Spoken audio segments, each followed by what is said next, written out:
Welcome back to the Modern Day Messenger podcast. We are on the second to last episode of this podcast. Um, it's getting really surreal for me. Chris, you kind of came on a little bit later in the podcast. Me and Trey had already had it established a little bit, and you kind of came on a little bit later. I just want to ask you, now that we're winding down to closing out Modern Day Messengers, what has this podcast meant for you? What has it done for you? Has it made any connections in life? Anything like that? Well, obviously, getting to hang out with you and Trey, it's been great. Obviously, Trey's not here as much anymore. We miss him. Good relationships have been built over multiple states, multiple organizations. But I mean, it's been fun. It's been a good constant in my life through, obviously rough times, along with our weekly Bible studies that we do. But it's been great. A lot of people have really enjoyed it. But I mean, really, it's not like it's ending for me, because we're just gonna pick it back up and keep doing it just on a different channel, same format. So, but definitely some changes. Like I said, with Trey not being here as much, and but no, it's been great. I've been loving it. A lot of people have gotten a lot out of it, I think. But like I said, it's been a good constant. It's been a good constant in my life. So. Yeah, well, that's good, and it's definitely one of the things that's helped me do is I know that I'm accountable for what we're putting out there, and there's somebody who may be watching it and doesn't ever read their Bible, and I'm not sounding conceited, but they may be dependent on this podcast for their biblical information, and it makes me want to study it and do the scripture due diligence. So I put in a lot of work. Right. Yeah, I try to put in a lot of work. I try to make sure that staying theologically accurate, and and have we said wrong things? I'm sure we have.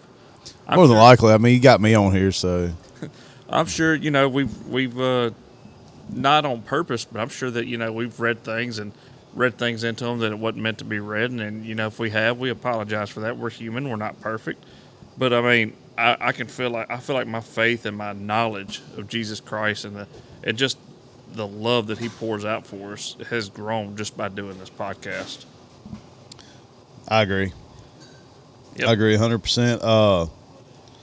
But yeah, like you said, I mean, this is a study podcast, so we're in open conversation. This is not scripted at all. So y'all are watching live as we delve into this as a group of 2 to 3 guys or girls sometimes, but so this is live. This is live studies, and we're going to keep it going, and we're going to get really deep coming into Genesis in a few weeks. So, and that's going to be really deep because we've been studying it in our weekly Bible study, and Devin's got a whole bunch of notes already in his Bible, so it's going to be good. We're going to talk about a whole bunch of stuff. Maybe talk about dinosaurs. I don't know. Oh, good. So, well, at least he's not talking about Bigfoot. But and Bigfoot. Oh, Jesus. Hey, Bigfoot. That's Tactisquatch. That's same thing. Same thing. But anyway, so the Genesis thing you're talking about. The format of the podcast is going to look a little different. Got some different ways we're going to do it. We're going to do a lot more guest interviews. We're going to talk to people about stories of resilience, whether that be hunting stories that they've got, and I've got some really cool people that's got some really cool hunting stories, whether it be an adversity they overcame, and we're still going to do the Bible study. Right? Yeah. Kind of like Modern Day Messengers. We've kind of switched it up sometimes. We'll talk about things that are in the local news, and talk about things that's happened in our personal life, and we always end with the Bible study. It's going to be almost the same format. One thing that y'all might be excited about, I'm going to try to make it to where our episodes are a little bit shorter than 57 minutes. I know our last episode on Modern Day Messengers was a little bit shorter, and that's that was by design. Probably going to try to keep the episodes around that sweet 40-minute mark, so you don't have to sit here and listen to it at for an hour 10 minutes. Awesome. Yeah. So anyway, Chris, what have you had going on this week? I mean, anything new? Anything exciting? Anything you want to talk about? Oh, just working. Yeah, just working baseball. Baseball. Normal week. Baseball. Normal week. How them kids doing? Oh, they're doing great. They're doing great. Good deal. All the kids I work with, I love them all. I love them all. They're like my kids, and they drive me crazy like my kids sometimes too. Or my kid. I only got one, but it's a blast. I love it. I love it. What about you? What you got going on, man?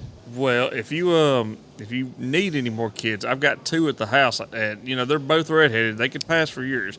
You could have them, No, but no, I'm good. nah. But in all seriousness though, it's been a pretty good week. It's been busy. My birthday was on the 4th. Yes, my birthday is Star Wars Day. May the 4th be with you. May you fourth be with you. I hear that joke every year. It's usually by somebody old, and they think they're original, like I've never heard it. But you know what the crazy thing is? Never watched a single Star Wars. Well, My wife has been trying to get me to for 20 years. Now, I made a deal with her last summer. I was like, if you go out there and run 5 miles with me, I'll watch a Star Wars. okay. So she did 5 miles. Okay. And I sat on the chair while Star Wars played, and I was in La La Land. Which one was it? I have no idea.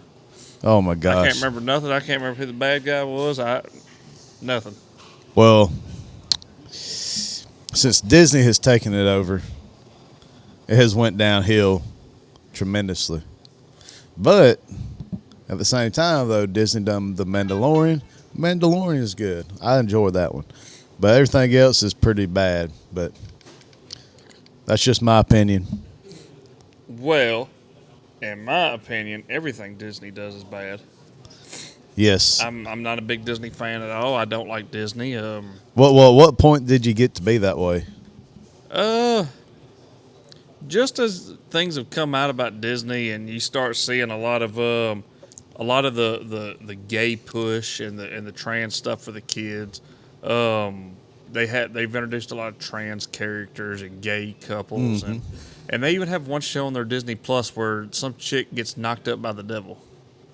And I'm like, man, what is the point in that? Why can't we go back to the simple days like the freaking Lion King? Yeah. So it's this pushing this. So kind of post Walt. Yeah, but like, I don't know a whole. Kristen's a Disney freak. She can tell you all the history about it. I don't care enough to learn it just because I see the fruit of what's going on now. But from what I understand, talking to Kristen, there was Walt never had this Never had it in mind. mind for this bull crap. Yeah. It was just like this fun family place, all this good stuff, and they've turned it into a political thing, and it's just dumb. Like, why? Yeah, ain't nothing like moving a family theme park to the backwaters of the back swamps of Florida. Yeah, That's great. I don't know, man. I'm just tired of the dumb stuff. Like it's so shoved in your face like it's supposed to be normal, and it's not normal. I mean, look at the thing, and we'll talk about this one in the Genesis study. Normal is the way that God designed us. Right. I mean, it doesn't take a scientist to figure out why a male and a female go together. I mean, the puzzle pieces fit right. I can figure it out. The puzzle pieces just fit right. It does. Yeah, I mean, it does. God designed it in a miraculous way that is perfect for human flourishing. That's right. When we try to warp it and turn it to our own way, it goes to crap. And you can't make babies. So everybody loves babies. I mean, I had 2 of them. I was trying to convince my wife to have a 3rd one. Well, y'all do that. Y'all go ahead and have a 3rd one. Well, you joke. I'm all for it. I told her I'd go get my procedure reversed, and I'd be ready. But she's not having it, and she's got a good point. Daycare's getting more expensive. Everything's more expensive. Diapers are expensive. Kids are expensive, and at this point we'll still be relatively young when our kids are out of the house. We start over now, and we're in the 50 range, and it's like, My hip hurts a little bit too much to go travel now. Yeah, see, we'll be, let's see. Me and my wife, we will be 42. 42. 42, yep. So When Kyler's off to college. I just turned 35, so I will be 30. I'll be 37, 38 when my son is going. Oh, yeah, well, yeah, when your son. Yeah, so. Now, I was about to say, No, my daughter, hold up. she'll be 8 this year. So I still have 10 more years, so about 45 will be done. Yep. So, if I start over now, that's going to be a nightmare. yeah, so. I don't know how people wait till they're in their 30s to start having kids. I don't know how you do it, crazy people. It's like animals. I'm joking. No, y'all keep having them babies. Y'all keep having them. Be fruitful and multiply. Yeah, because ain't nothing like a joy of a little bundle of terror. Sure. If you want to use that term, but no, I love seeing these families, adding these, these bundles of joy and happiness. It's been, I mean, everybody loves it. Everybody loves it. So, we raise them up right, and we send them out into the world to make it a better place. That's what we try to do. So, that's what we're doing here, trying to spread the gospel and spread the story of Jesus Christ, which is literally the whole Bible, and just the goodness of God. I mean, that's what I try to do. I try to spread it to the young generation because they do need it. The world's a bad place right now. They need all the help they can get. So, and it's for everybody. Everybody's come. Everybody's welcome to listen to this podcast or come to church with us. It don't matter your background or what you're struggling with or whatever the case may be. Everybody's welcome. So that's all we're trying to do. Amen, amen, and amen. Well, so we are in Luke, or not Luke. We're not Luke. We're in Acts. I was thinking Luke because Luke is the writer of here, and one of my first points I'm going to bring out, it actually has something to do with Luke. But we are in the book of Acts, not Luke, chapter 27. So, the further I got into this, the more I got removed from the beginning of this. And I don't know, it seems like every time I read Acts, the further I get into it, the more I start thinking that Paul wrote this book. And I have to remind myself, no, Luke wrote this book. Right. I don't know why. I guess because the story starts centralizing around Paul, that I guess my American brain automatically goes to, oh, Paul must have wrote this. Right. So when I was actually going through this notes, there was something brought up about we. There's some pronouns in there when it talks about we were on the boat or we traveled this way, and it's like, oh, this is Luke talking. So Luke was joining Paul on this. And, he, like I said, he was using the pronouns we and us. And right. That's back when pronouns actually meant something. Right. Lord, don't get us started on that. No, yeah. But no, you're right. And so Luke was his, kind of like his scribe. And the cool thing about Luke was he was a doctor. So he was, for the time, he was very well educated, and so he's seen all the stuff, and we're looking at all this stuff from a educated standpoint, and we're not excuse me, and it's not like one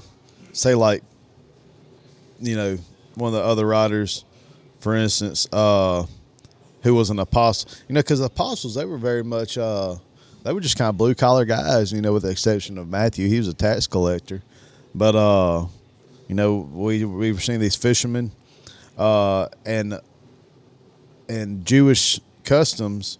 Like if you saw a Jewish man and he was a fisherman or doing something else, he didn't make it. He wasn't smart enough to make it to the next level in his studies. Mm-hmm. as far as like the temple system goes. And so, but now you're seeing Luke, who was a physician, who's writing all this stuff down. And so, we have a wide range of backgrounds, because you have the apostles who for the most part were all blue collar fellas. You have, and the cool thing about this is you have the two most educated guys in this book right here. So you have Luke and you have Paul. And so Paul did make it past, to the next level as far as his studies go. He was a Pharisee of Pharisees. Yeah, he was a Pharisee of Pharisees. So, it's just a little cool little historical facts, and we're about to get into a little bit more of it. So, yep. All right, so let's pick up at Acts 27, starting in verse 1. I'm going to read 1 through 12, and, may stop there. I don't know. We'll see. Acts 27, verse 1. And when it was decided that we, again, there's that pronoun we, it kind of got me thinking, who is we? And Paul and Luke. Sailed for Italy, they delivered Paul and some other prisoners to the centurion of the, help me out here. The centurion named Julius. Mine says Augustan cohort named Julius. My reading says a centurion named Julius. Okay, well, I just had a little extra. And embarking in a ship of Andrew, I don't know how to say this. I'm going to say Adramatum. There we go. Yep, that sounds good. Which was about to sail in the ports along the coast of Asia. I knew Asia. We put to sea, accompanied by Articius and Macedonian Yeah. from Thessalonica. The next day we put in at Sidon, and Julius treated Paul kindly and gave him leave to go to his friends to be cared for. So this centurion, which is, this Roman soldier, and a centurion was involved, was the leader of usually, 100 soldiers? Yeah. I believe it was. I think it's 100. So this kindness, he allowed, and all these names are just places that they're going in ports. You could follow it on a map. All these places that I can't pronounce. But we see as Paul's going, the centurion is showing Paul kindness. He's allowing his friends to come in there and care for him. So I think that's pretty important. And putting out to sea from there, we sailed under the lee of Cyprus because the winds were against us. And when we had sailed across the open sea along the coast of Sicilia and Pamphylia, we came to Myra and Lycia. See, I'm not. These names, man, they're killing me. They're killing me, man. But I'm going to keep trying. There, the centurion found a ship of Alexandria sailing for Italy and put us on board. We sailed slowly for a number of days and arrived with difficulty in Sidus, and the wind did not allow us to go further. We sailed under the lee of Crete off Salome, coasting along with difficulty. We came to a place called Fair Havens, near which was the city of Lacia. Since much time had passed and the voyage was now dangerous because even the fast was already over, Paul advised them, saying, Sirs, I perceive that the voyage will be with injury and much loss, not only to the cargo and the ship, but also to our lives. But the centurion paid more attention to the pilot, and to the owner of the ship than what Paul said. And because the harbor was not suitable to spend time in the winter, the majority decided to put out from sea there, and on the chance that somehow they could reach Phoenix, a harbor of Crete, facing both southwest and northwest, and spend the winter there. So I struggled through all of that, and I apologize for that. But that was a big struggle. That was a lot of hard names for me. But let's talk about this little first part. We talked about that. Paul is just being transported from boat to boat on Rome, on his way to Rome to go meet with Nero. or Caesar. Right. Because that was his right for to stand trial as a Roman citizen. He could appease straight to Caesar, and the way that it would work with these ports and stuff, like he would they would sell from one port to another, and basically like asking people around, hey, where are you selling to? Where are you going? Oh, okay, that's where I need to go. Can we get on a boat with you? And they would allow them on the boats, so they were just like hitchhiking basically. The Bible's version of hitchhiking, just from one port to another. And Right. so, I mean, like I said, we just followed them along. And you can follow them along on a map and just kind of see it. But, I mean, it's a crazy journey. But go ahead. Did you have anything from this? I know whenever you said just little historical facts, when you said the fast in verse 9, Yeah. that'd be the Day of Atonement. Yeah. So, or Yom Kippur, Yom Kippur. There you go. Yeah, I'm saying it, but so that's a little tidbit. But no, this is just, I mean, like Devin said earlier, these are places that you can look up on the map, and super cool. I mean, it's just a little historical adventure trip. Well, it's funny you talked about that Day of Atonement thing, because I actually have that same note in mind. I've read it. I wrote it like this. Verse 9. This happens around the fast, Hebrew word for Yom Kippur, like what you were saying, which is the Day of Atonement. This was the day that the Jewish priests would sprinkle blood on the mercy seat on the ark, and for the atonement of the sins in the Old Testament. Right. Just kind of, and it was kind of interesting that it happened on that time. Which I mean, But so we can use that to kind of like determine like what time of year they were selling, and so it lines up around the time of the year where it was the end of September, kind of the beginning of October, right, and that was a bad time for selling. It was real turbulent weather at that time, right. So and then you see Paul like, hey, like I foresee that this is going to be a cup full of suck with a free refill. And, Paul did a lot of traveling, Right. He's logged a lot of hours on boats. I'm sure you could probably take his word for it. But, they didn't. They were more interested in what the other people were saying, the majority, and it doesn't go very well for them. And it's about to get interesting, and you're going to see why. So, but did you have anything else from that one? Let's see. So, the only other thing is that verse 10 where it was talking about, hey, I foresee, bad things are going to happen. This was not a prophecy but like I said, throughout Paul's missionary journey, we talked about he logged a lot of hours at sea. He was very knowledgeable. So this wasn't like, hey, I'm foreseeing from the Lord that, this is going to happen. It was just like, hey, I know math, and 1 + 1 is 2, and that weather looks bad. Let's not do it. Right, unless it's algebra and A + B = I don't know what, because I failed algebra. A + B squared. I failed algebra, so, but thankfully my math teacher had pity on me. So, all right, Chris, let's pick up at verse 13 and go to let's stop at 27, and we'll see if we'll go further than that. All right, here we go. When a gentle south wind began to blow, they saw their opportunity. So they weighed anchor and sailed along the shore of Crete. Before very long, a wind of hurricane force, called the northeaster, swept down from the island. The ship was caught by the storm and could not head into the wind, so we gave way to it, and we were driven along. As we passed to the lee of a small island called Cauda, we were hardly able to make the lifeboat secure, so the men hoisted it aboard. Then they passed ropes under the ship itself to hold it together, because they were afraid they would run aground on the sandbars of Syrtis. They lowered the sea anchor and let the ship be driven along. We took such a violent battering from the storm that the next day they began to throw the cargo overboard.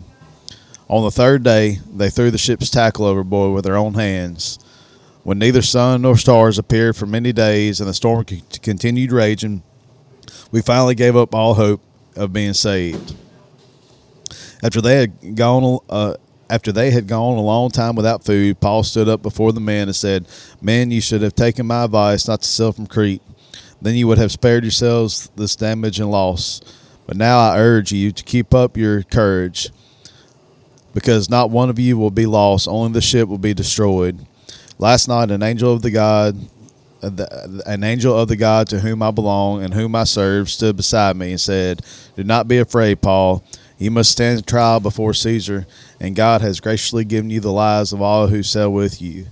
So keep up your courage, man, for I have faith in God that it will happen just as he told me. Nevertheless, we must run aground on some island.'" Thank you. So, the only thing I really had to point out on that is, so, I'm sure all this weather and the boat crashing, I'm sure it was scary, man. But Paul had courage and he knew that God had called him to Rome. He still had to go to Rome. So he knew God was not done with him. So, sorry, my. Go ahead. Yeah, no, but so he knew God wasn't done with him. He knew his mission wasn't completed. So he didn't have to worry about it. He was able to trust in God in that. But the other thing I had on that one is verse 20, where it says, "No sun or stars for several days." And this was, kind of common during big storms and was sailing. But why that made it so bad is because of the way they navigated. They navigated by the stars and the sun. Like that was their north. That was their way to see north, south, east, and west. Right. And with all the storms, it covered all this. So not only are they getting tossed and thrown around, they have no idea where in the world they're going. Right. And so, what did it say? This storm happened. Well, I guess we hadn't got to it, but this storm went on for like 14 days, and we'll see that in just a minute.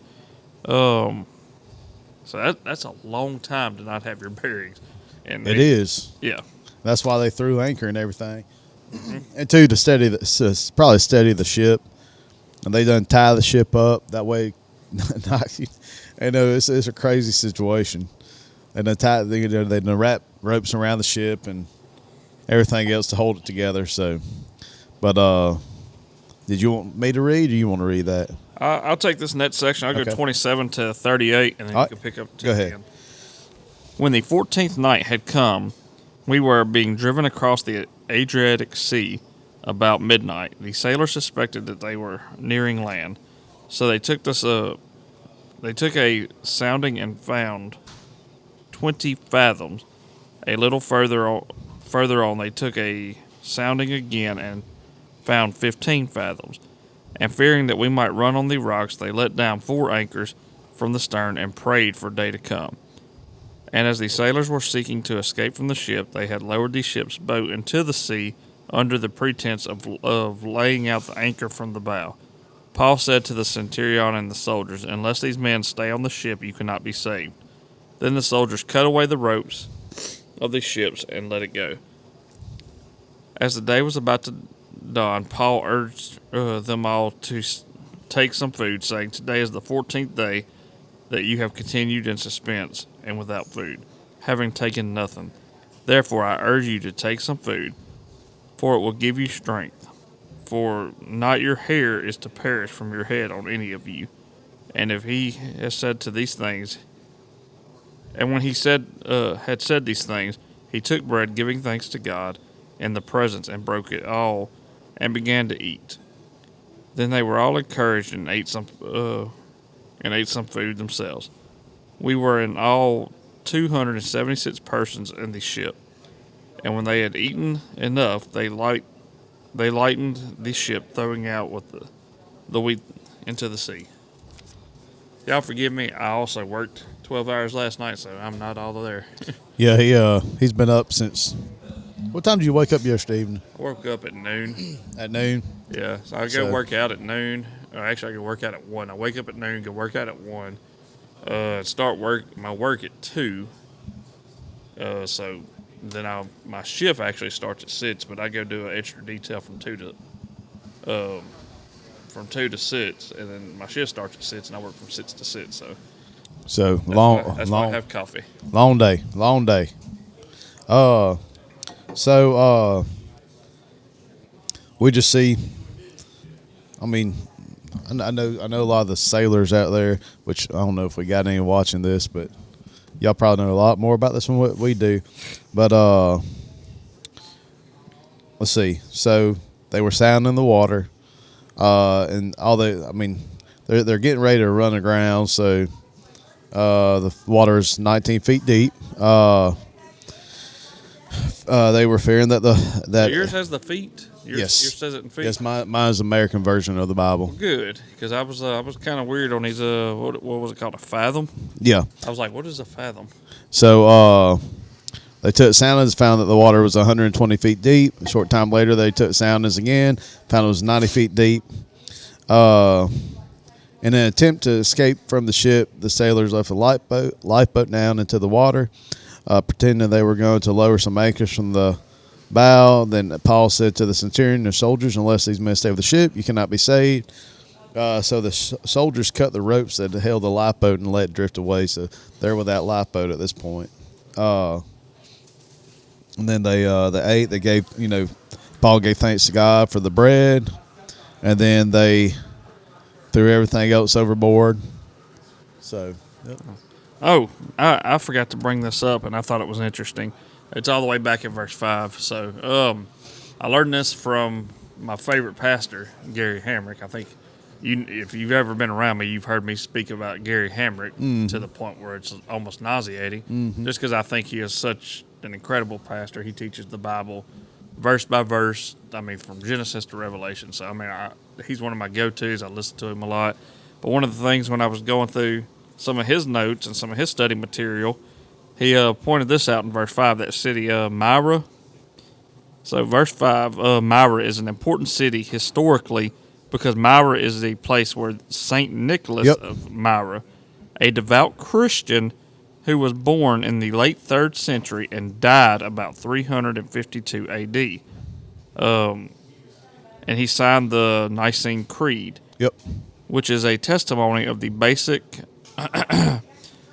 fundamental truths of Christianity. He was well known historically for his generosity in giving gifts and serving the needy. And that's where we get our background. Santa Claus. Santa Claus. Well, and we actually talked about him in the Christmas episode too. I brought him up because he punched the heretic, and he got thrown in prison for it. So Saint Nicholas the gangster. Yeah, he was a guy too. He he wasn't afraid to punch somebody over Jesus. Yeah. Well, I'm sure he wouldn't do that to the normal person, but this is, a council of preachers, So, but okay, that's cool stuff. But and that's in modern day Turkey. So Myra's in modern day Turkey. Yeah. So if you want to see more details about any of this, if y'all want more details on Bible study at all, you can always go to YouTube and type in Gary Hamrick and whatever book of the Bible you want to listen to, and he goes verse by verse. He pulls out historical context. He talks about the cultural context, what it means, what it meant when it was wrote, what we can apply it for today. And that's, like I said, in my opinion, I think he's probably one of the best pastors in America. I don't know all the pastors, so I could be wrong, but there's some good ones out there. Oh yeah, he's just my favorite. Right. Yeah. So he's actually my wife's favorite too. Like, that's one of the things we love doing together at night. We will listen to Gary. Yeah, we're gonna listen to Gary. And I'm doing terrible on these camera transitions, so I apologize for that, y'all. Yeah, and it used to do it automatically. Well, there's a way that you can do it where it cycles through them every 15 seconds, but I don't trust that. Obviously that probably would be better than what I've been doing. Because how do we run it when Trey was running it? Well, he did both of them. Like, he would do some where it was cycling, and then he would manually click on them. Oh, okay. Yeah. Yeah. So, see, I had no clue. I'm getting better. No, I'm not, but we'll get there. But anyway, back to what I was saying. Yeah, that's one of the things me and wife like to do. We'll sit after the kids in bed. We'll turn on a Gary Hamrick sermon. We'll get our Bibles out. We'll follow along and kind of like take some notes and stuff. It's pretty enjoyable for us. That's one of our nightly routines. I like it. Great. Yeah. So Gary, shout out Pastor G. What's his YouTube? Is it just Gary Hamrick? Well, you can type in Gary Hamrick, or his church is Cornerstone Chapel. It's in Leesburg, Virginia. Oh, up in the mountains. Nice. Appalachia. Yep. All right, so Chris, if you want to take it out from 39 to the end of the chapter. All right. When daylight came, they did not recognize the land, but they saw a bay with a sandy beach where they decided to run the ship aground if they could. Cutting loose the anchors, they left them in the sea, and at the same time untied the ropes that held the rudders. Then they hoisted the foresail to the wind and made for the beach. But the ship struck a sandbar and ran aground. The bow stuck fast and would not move, and the stern was broken to pieces by the pounding of the surf. The soldiers planned to kill the prisoners to prevent any of them from swimming away and escaping, but the centurion wanted to spare Paul's life and kept them from carrying out their plan. He ordered those who could swim to jump overboard first and get to land. The rest were to get there on planks or on other pieces of the ship. And this way, everyone reached land safely. The end. Not really. There's still one more chapter left, but that's the end of this chapter. All right. So what do you got from that? Oh, nothing. The centurion. I think. Man, that guy right there. He.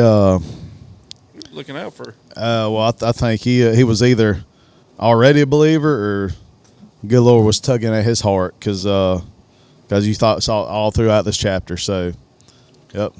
So we're like I said, we obviously know that this isn't the end. Right. No. Paul hasn't made it to Rome yet, and he's not gonna die yet. Yeah, he will die, but not yet. So. Yeah.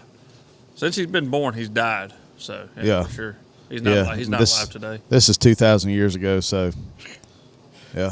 All right. Well, that's a wrap for our chapter 27 of Acts. Like I said, second to last episode.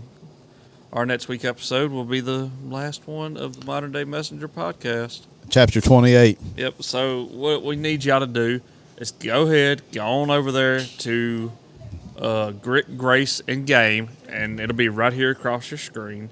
Type that in YouTube. Yep. Follow it. Go ahead and subscribe to that page. Like the videos we have on there. We have 4, maybe 5 of our outdoor videos on there right now. The channel's relatively new. A lot of production's going into it. A lot of hard work. We're going to bring that same energy of podcasting to that channel. That channel will have our outdoor stuff. It'll have our podcast, the new podcast. It won't be called Modern Day Messenger. It'll be Grit, Grace, and Game. Messenger. Yeah, but make sure y'all help us grow it. Go over there, like it, share it with your friends. You got a lot of people who like fishing videos. Introduce them to that, and then they'll hopefully naturally come across the podcast and maybe hear something that'll make them, surrender their life to the Lord Jesus Christ, because that's what all this is about. That's right, and that's what Paul was doing here. All these cool stories and adventures and dangers, and I mean you can make a movie about this and it'd be really, really good. But all this stuff was done to share the gospel of Jesus Christ. While we were still sinners, he died for us.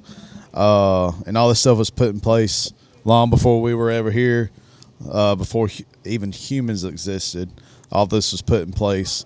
And that's why we're reading this today is to, see the acts of the apostles.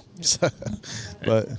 Yeah, and all this stuff is good, man. Like some of these deep things that we go into, like the deep theology, that's fun. It's good, but never forget why we do this thing, because we're just equipping ourselves to know God better, so we can go out into the world and speak God right to the unbelieving world.